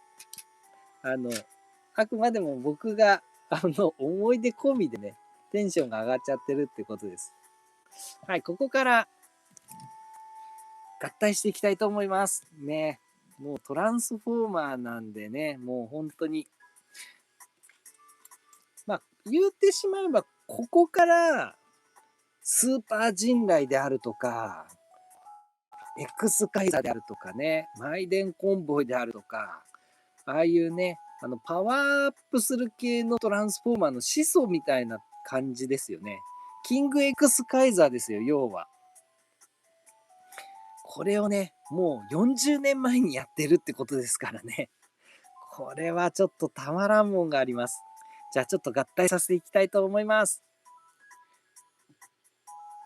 まずはこちら、カーキャリアの方ですね。こちらは、はい、こちらの、ミサイルランチャーの方を取り外します。はい。そうしましたら、腕をワンクリック上げておきます。で、上と下にロックがあるので外しまして、で、こちらのサイドのパネルごと折りたたんで、ここでロックします。よいしょいと。はい、ロックしました。そうしましたら、ここにですね、点目の方のストッパーのパネルがありますので、こちらを展開しておきます。そうしましたら、車両の後部の方を回転して、ここでロック。こちらも同様です。はい、ロックしました。そうしましたら、肩ですね。肩のラダーの方を上に上げていきます。おー、いいクリック音。こちらも同様です。おー、いいクリック音ですね。そうしましたら、こちら今度は腕ですね。この腕。こちらもクリックで上げていきます。おー、気分爽快。いいクリック音で流します。そうするとですね、ここからなんと拳が出てきました。これね、当時はこの拳は余剰パーツです。だからここもミッシングリンクパワーアップしてもらってますね。そしてこの拳を回転。この拳余剰パーじゃないってのすっごいいいですね。はい。そうしましたら、後ろに回りまして、まあ、そっか、いいや。そうしましたら、ここに接続ジョイントがありますので、このパーツを取り外します。結構硬い。よいしょ。はい、外れました。はい、このパーツを取り外しまして、腰ですね。この腰にコンバートします。はい。おっと。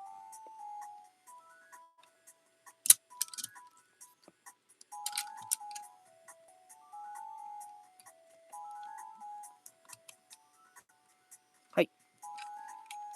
はい、こうすると、これが腰アーマーになるわけですね。はい。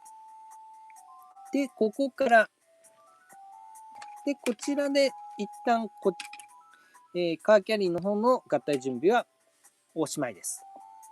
そうしましたら今度はウルトラマグナスさん。こちらの方を変形していきたいと思います。こちらの合体準備は、まず腕をですね、畳みます。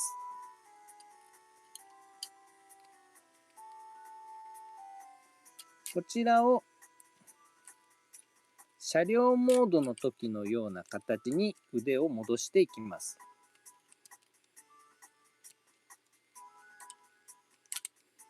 よいしょ。はい、こんな感じですね。反対側も同様です。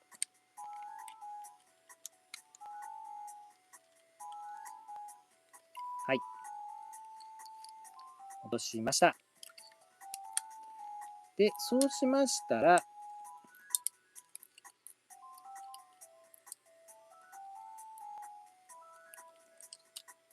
足の方ですね。で、足の方が、凝ってまして、で、こちらですね、足のね、裏の方のパネルを展開します。こちらも同様に展開します。この機構がコンボイの方にはないんですよね。うん。で、そうしましたら、つま先をグリンと後ろに持ってきます。はい、こういう状態ですね。はい、これで合体準備の完成です。じゃあ、これで、いよいよ合体させていきたいと思います。で、合体する際に、こちらの方ですね。合体ジョイントの方を起こしておきます。よ。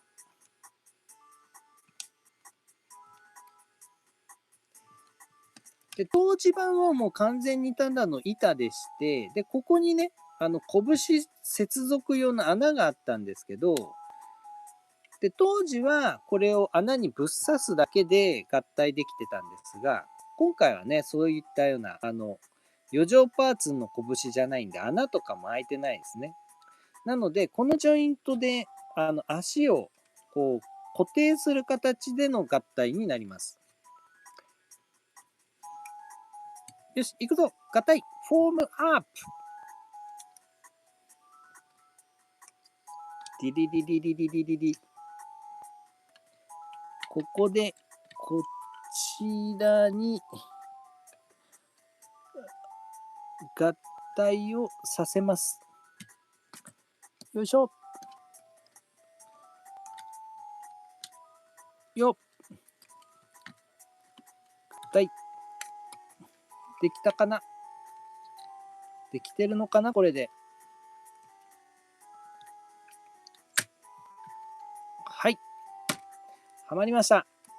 そうしましたら、ここのアームで、ももを押さえます。で、これがメインの合体ジョイントというか、接続です。でこれで押さえてるだけって感じなんですね。で、補助として、こちらのアームを使ってですね、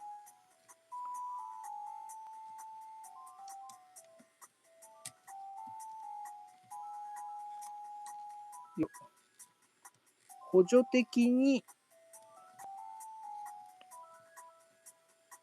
よいしょ。補助的に足に接続させて、はい、こんな感じですね。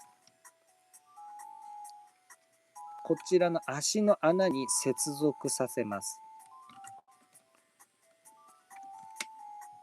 これはあくまでも補助なんで、あってもなくてもいいそうです。まあ、あった方が合体安定度は高いよって感じなんですよね。はい。これで、はい、フォームアップできました。さあ、そうしましたら、これ合体できましたね。はい。そうしましたら、こちら、ビャーンと大学の隊員が颯爽とやってまいりまして、これで合体パーツですね。こちらは、はい、取り外しましたらヘッドギアと、ブレストアーマーになります。まずはブレストアーマー。こちらを胸側に取り付けます。合体。合体しました。さあ、そして、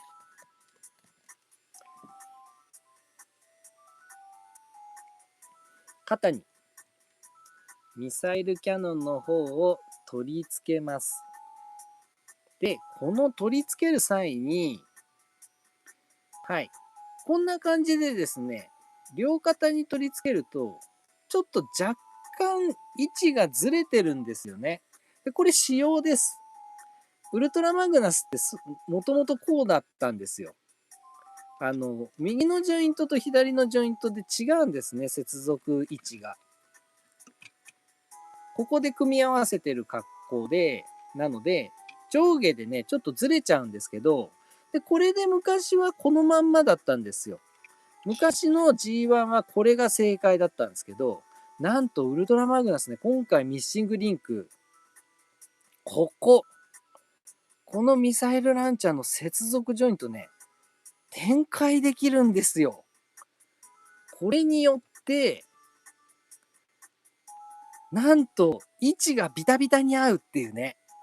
これ、すごくおしゃれ。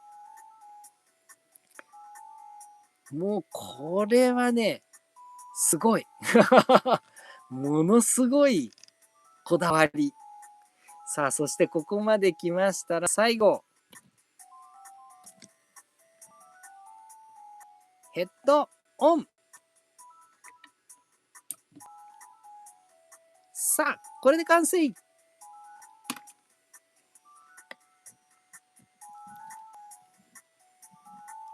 ウルトラマグナさん、イエイ。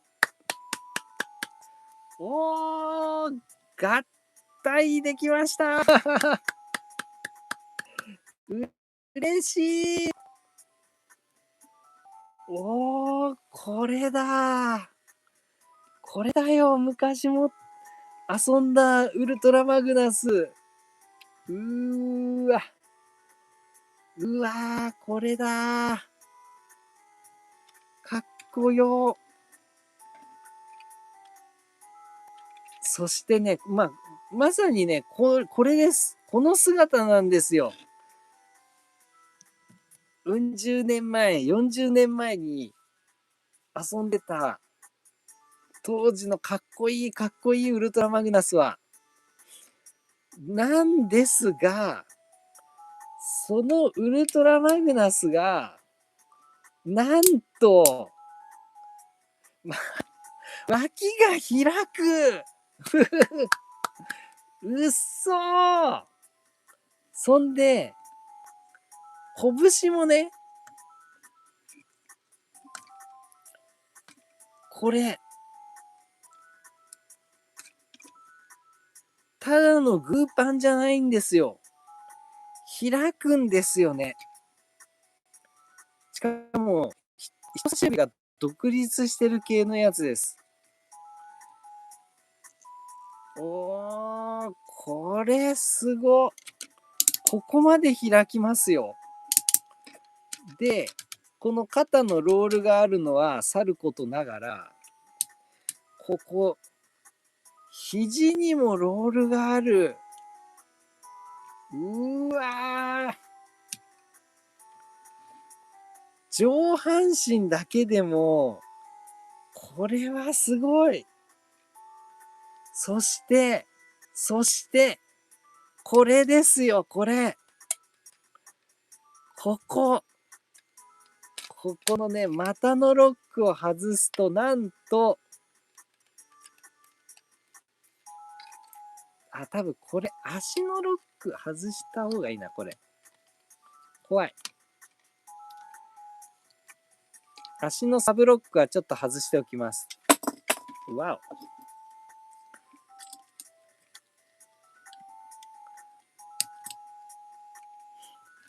お。はい、こうして、股を、こんな感じで、股を開くことができます。おー、すげえ。そして、つま先、なんと、角度つけられます。おー、すごい。泣きそう。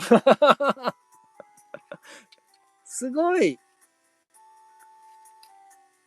しかもさ、これ、ちゃんとここで引っかかってくれるから、プラプラしないのね。いやいやいやいやいや、これ、すごいね。この時点で泣きそう。なのに、さらにですよ。これ、この腰の穴ただつけてるだけと思うでしょう。なんとここでね、ちょっと浮くんですよ。これ角度つけられるの。そんで、足が前に出せる。そしてここロック外す。はい、ここのロックを外す。あれ、外れない。よいしょ。あれ、少々お待ちください。怖い。外れた。よいしょっと。外れた。ここのですね、このパネルのここで、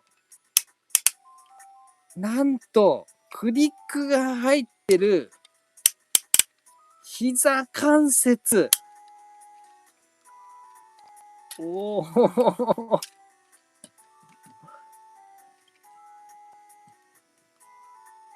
こんなポーズが取れる。いやー、これ。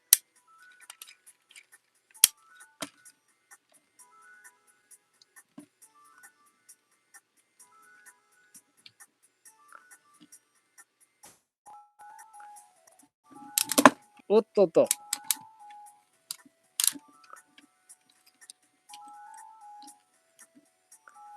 ほら、こんなポーズが取れる。ウルトラマグナス。嘘。あららららら。いや、ちょっとこれ、感無量ですね。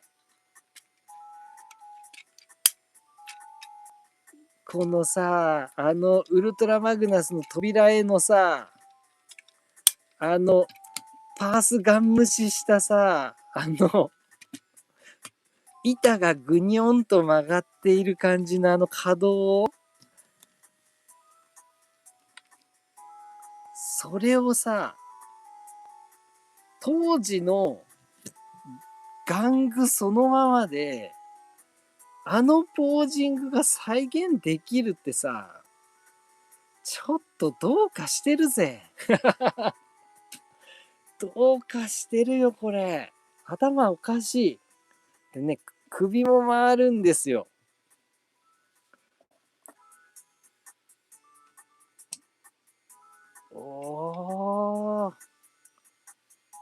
すごいな、すごい時代だね。いや、まさかおじさんになってからこんなすごい玩具に出会うとは思わなかった。いや、ミッシングリンクすごすぎるな。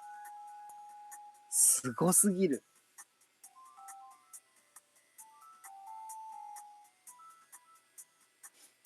山中幸雄さん、かっこいいですね。いや、もうね、ほんとその一言につきますね。サンナさん、すげえ。いや、もうね、感無量っす。チアさん、やっぱり頭の処理が追いつかないっす。本当ですね。もうこの足はすごすぎる。ちょっとね、すごすぎるし、嬉しすぎるね。これは、まあもちろんね、このロック外すと、重量に負けてね、くにゃんとなりがちなんですけど、いや、でもそんなことは些細なことですよ。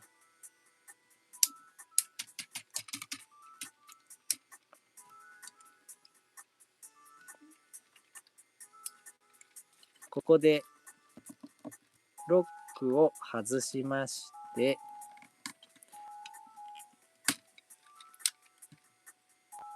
まあ、こうですよね。こんな感じですよね。こんな感じですよね。こんな感じだ。こんな感じだよね。箱絵。こんな感じだったよね、昔ね。すげえ。これを、これを取れるんだ、ポーズ。すごいな。嬉しいな。昔ね、このパス、どうなっちゃってんだよ、この板みたいなね、感じのね、やつだったんですよ。まさか実物でできるとはね。さあ、そしてね、もう一つあって、このね、腰パネル。まあ、これこれでね、当時版全く同様でいいんですが、これもう一つのデザインのやつが、付属しておりまして、よっ、ほいっと。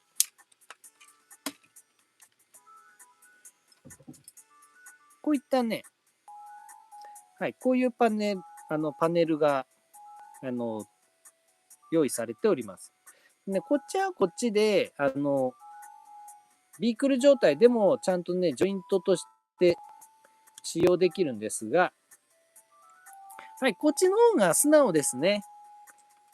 これ当時版と全く同じデザインなんですけど、ちょっとね、ここの下にね、ちょっと意味深な位置にちょっと丸がついちゃってる部分があって、うん。なかなかね、際どい感じなんですけど、こっちはね、ちゃんと、ね、丹田のところになんかもう丸い状態のね、デザインが来てて、うん、こっちの方が、アニメに近いというか、うん、設定画に近い感じ。で、かっこいいですね、単純に。うん。おー、いいね。さあ、そしてね、ミッシングリンク、さらにもう一個いいところがあって、あの、追加されてる部分があります。このね、胸のブレストアーマー取り離す。ね、ここだけ大キャストですよ。ここは大キャスト。この質感もいいね。本物っぽい。そんでね、これね、当時なんですけど、これミッシングリンク追加された機能。ここが、ね、なんと開きます。で、はい。ここも開きます。でね、先ほどのマトリックスチャンバー取り付けますと、はい、この段階で、はい、司令官の証、マトリックスですね。こちらの方を、こういう司令官から受け継ぎまして、はい、こんな感じで、ウルトラマグナスで、このマトリックスをこう装着するというのが再現できます。おお、これおしゃれ。この機能おしゃれじゃない？すごいね。こだわり。こだわりがすごい。まあ、ここにダイアクロン隊乗って、ロット乗り込みっていうのをやる遊びもいいです。むしろ僕はそっちの方が好きです。けど、トランスフォーマーウルトラマグナスとしては、こういう形でね、遊べるっていうのは、いや、もうめちゃんこ素晴らしいですね。よいしょ。はい、このような形、パネルをしまって、はい、これで、ウルトラマグナス完成。おお、うれぴー。嬉しいし楽しい。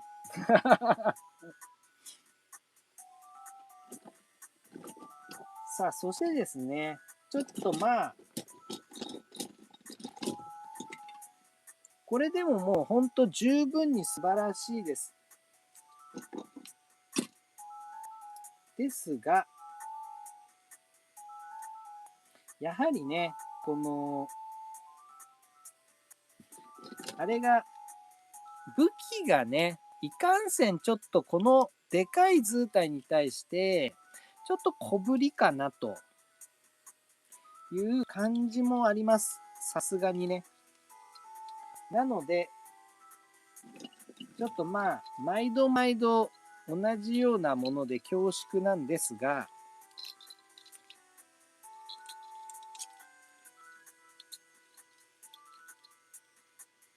やはり僕はこれを押したいですね。この子を押していきたい。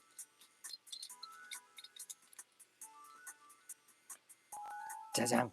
コグです。毎度おなじみのコグ。毎度おなじみのコグをですね、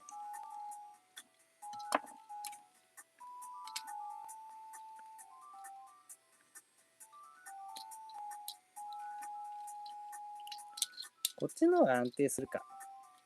こうして、こんな感じかな。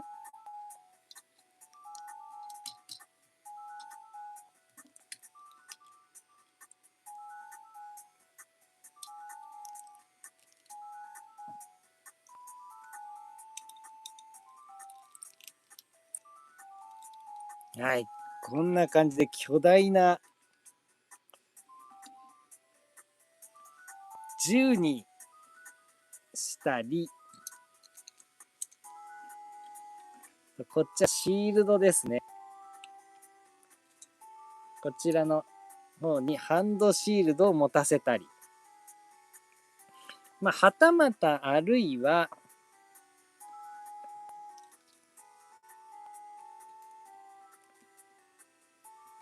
こんな感じでね、ジョイントアップして、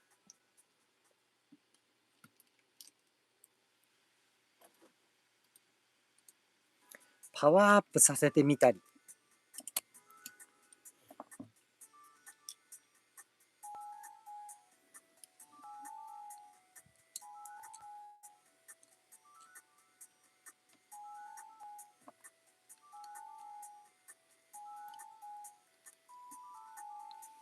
おーこんな感じはいかがでしょうか。こうするか。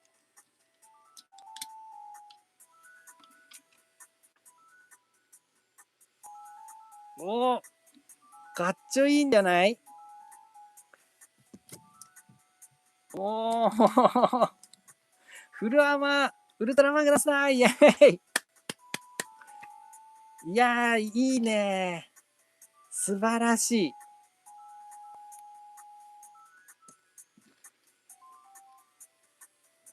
そして、ディアストーカーにダイアクロン単位を乗せて、おーなんて楽しいんだろう。いや、これミッシングリンクシリーズ。いや、もう神っすね。神玩具。いや、ちょっとこれ、ここ最近で一番興奮したな。これはほんと素晴らしすぎる。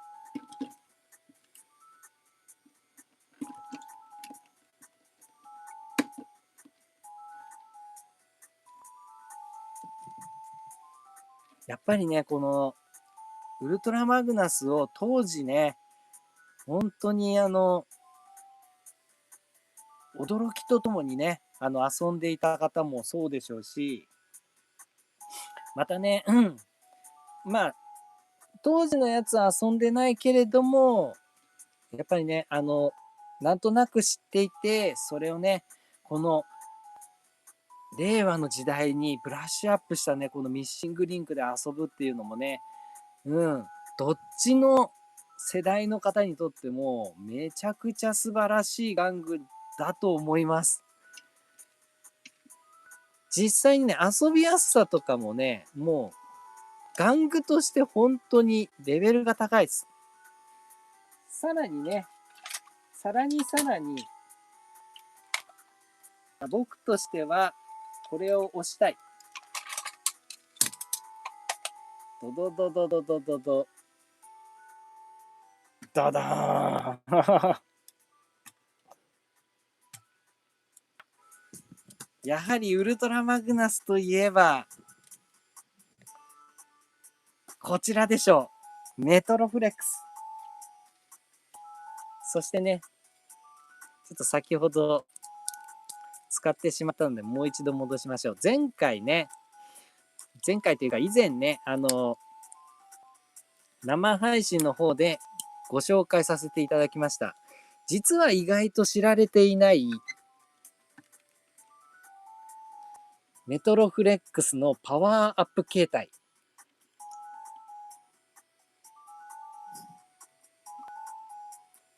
エアーボットたちをね、合体させることができるというね。はい。こういうパワーアップ形態をしたものを以前ご紹介させていただいたんですが、そのパワーアップ形態とともに、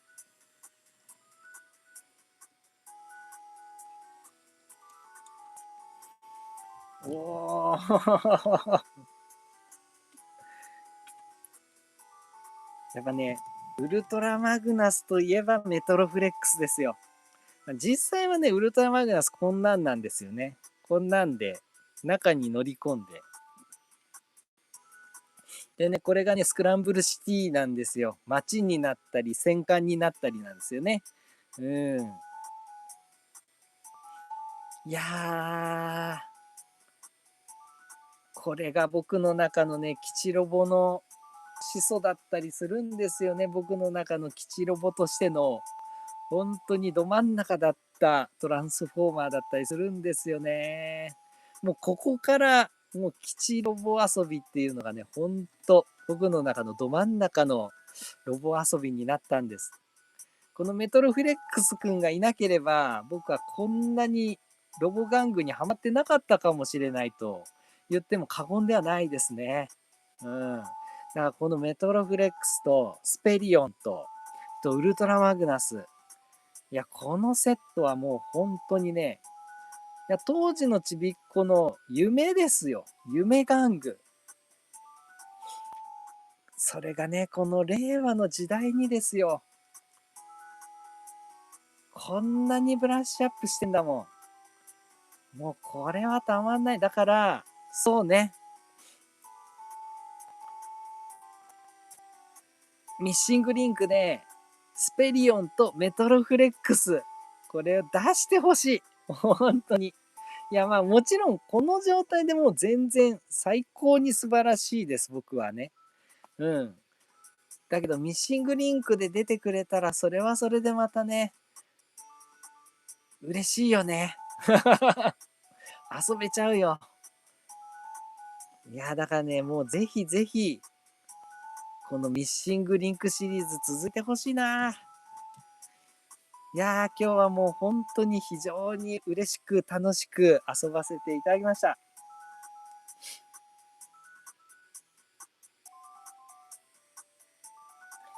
チャラさん、非正規のアウターアーマーから、苦節数十年、ようやくこれだよ、これ。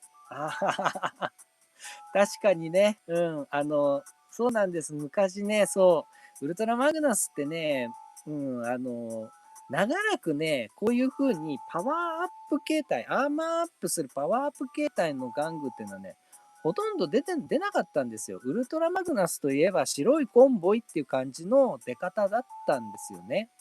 で、それでね、ヘケヘケコンボイの時代にですね、あの、へサードパーティーでですね、ヘケヘケコンボイに合体できる形のカーキャリーから、あの当時はカーキャリーじゃないですね。単純に背中にね、くっつく、荷台、あの、トレーラーから分離していって、ヘケヘケコンボイにね、アーマーアップでして、ウルトラマグナスにパワーアップできる、紙サード、あ、パーティー玩具が出たんですよ。アドオンパーツが。紙アドオンパーツが出たんですよね。うん。いやーもうね、当時はものすごい反響でしたよ。うん、僕もびっくりしました。もう、ね、持ってます、僕も。僕も買いました。もう、とんでもないですよね。だからね、もう、当時は、そう、サードパーティーが拾ってくれて、なんとかパワーアップを果たしたっていう感じだったんですよね。で、その後にレジェンズとかで出てきた時も、結局、元のね、ウルトラマグナス、トランスフォーマーとしてのウルトラマグナスを引っ張る形で、キャブは単独で変形しない。単純にカーキャリーがごちょごちょごちょっと変形するトランスフォーマーになっちゃったんですよ。だからね、それがね、非常につまんないなっていう時間がずっと長く続いての、これですからね。本当に、なんて素晴らしいだろう。最近のね、トランスフォーマーとしてのかっこいいかっこいいトランスフォーマーも非常にいいです。120点。すごいんですけど、やっぱ当時のこのスタイルなんですよね。この箱箱しく、ね、頭身もね、八頭身はない感じですよ。だけど、この感じが、もうベストなんですよね。感動はこのテイストじゃないと出てこないんですよ。だからね、まあ、こと40代以上のおじさん向けにあの、出すのであるならば、ターゲットとして出すなら、うん、正解はミッシングリンクです。正解はミッシングリンクでした。だからね、ぜひ続いてほしいですね。トランスフォーマーに限らずです、これは。トランスフォーマーに限らず、勇者もそう。勇者もミッシングリンクしてほしい。で、タカラトミーに限らず、バンダイもね、スーパー戦隊の過去のデラックスをミッシングリンクしてほしいですね。もうね、それが大正解なんだよ。そしたらね、ついていくって。そりゃついていくよ。だってこんなに素晴らしいんだもん。いや、これはね、ちょっと、本当に感動しました。今回は本当に感動。いやー、満足しましたね。これもうしばらくこれで遊びます。男仮面ライダーセーバーさん、超かっこいいです。お見事です。ねえ、もうほんと、ぜひぜひ、皆さんもね、もし機会がありましたら、このミッシングリンクウルトラマグナス、もう手放しで大絶賛します、僕は。もう、手放しでもう、超おすすめ。超おすすめですので、ぜひぜひ、もしよろしければ触ってみてください。いやー、今日はちょっと白熱しましたね。ということで、今回は、この辺でおいとまさせていただきたいと思います。またね、来週もなかなかね、いろいろやりたいことがいっぱいあるんですけれども、引き続きね、来週も同じ時間に玩具レビューの方で生配信させていただきたいと思いますので、ぜひぜひお時間がございましたらご参加の方よろしくお願いいたします。いやー、楽しかった。それでは、マッチでした。また次回の配信もよろしくね。バイバーイ。またねー。